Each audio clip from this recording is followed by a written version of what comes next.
بسم اللہ الرحمن الرحیم۔ السلام علیکم دوستو، سعودی عرب کی کچھ اہم نیوز کے ساتھ آپ لوگوں کے سامنے حاضر ہوں۔ سب سے پہلے نمبر پر جو نیوز ہے وہ بہت خوشائن ہے، خاص کر ان لوگوں کے لیے جو چھوٹے موٹے جرائم میں سعودی عرب کی مختلف جیلوں میں پاکستانی قید ہیں۔ اور دوسرے نمبر پر حاجیوں کے لیے اس کی تفصیلات کچھ اس طرح سے ہیں کہ پاکستان کے وزیر اطلاعات فواد چودھری نے کہا ہے کہ ولی عہد شہزادہ محمد بن سلمان نے سعودی عرب کی جیلوں میں سے 2017 پاکستانی قیدیوں کو فوری طور پر رہائی کا حکم دے دیا ہے۔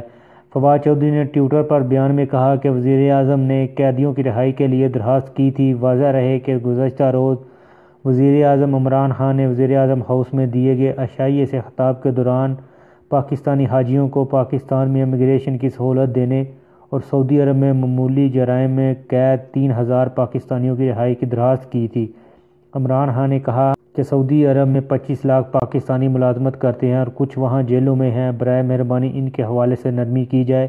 اس طرح اگر حاجیوں کی امیگریشن کے معاملات پاکستان میں ہی طے ہو جائیں تو میں آپ کا مشکور ہوں۔ یہ دونوں ملکوں کے مفاد میں ہے، جس سے سعودی ولی عہد نے وزیر اعظم کو ہر ممکن تعاون کیا۔ آپ لوگوں کو پتہ ہوگا کہ جو بھی حاجی حج پہ سعودی عرب میں آتے ہیں تو امیگریشن کے لیے ان کو لمبی قطاروں میں لگنا پڑتا ہے۔ سب سے بڑا مسئلہ جو لینگویج کا ہوتا ہے، ان کو عربی زبان نہیں آتی، جس کی وجہ سے ان کو کافی زیادہ دشواری کا سامنا کرنا پڑتا ہے۔ تو اسی حوالے سے وزیر اعظم پاکستان عمران خان نے کہا ہے کہ ان کی امیگریشن جو ہے وہ پاکستان میں ہی ہو جائے، تاکہ ادھر جا کے ان کو لمبی لمبی قطاروں میں نہ لگنا پڑے۔ اور جو انہوں نے قیدیوں کی رہائی کا مطالبہ کیا تھا، اسی سلسلے میں ولی عہد نے 2017 قیدیوں کو فوری رہائی کا بھی حکم دے دیا جو معمولی جرائم میں مبتلا تھے۔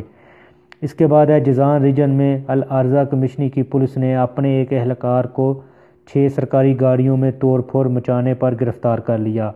گاڑیاں وزارت زراعت کی عمارت کے احاطے میں کھڑی تھی۔ تمام گاڑیاں متاثر ہوئیں۔ اہلکار کو گرفتار کر کے پوچھ گچھ کی گئی اور اس کی فائل پبلک پروسیکیوشن کے حوالے کر دی گئی۔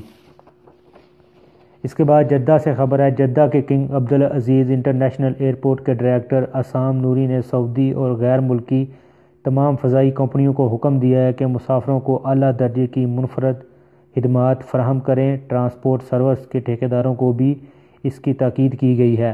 عصام نور نے توجہ دلائی کہ حالیہ ایام میں دیکھا گیا ہے کہ بعض کمپنیوں نے اہلکار وی آئی پی اور بزنس کلاس کے مسافروں کو آتے جاتے وقت داخلی اور بین الاقوامی پروازوں میں بس سروس فراہم نہیں کر رہے۔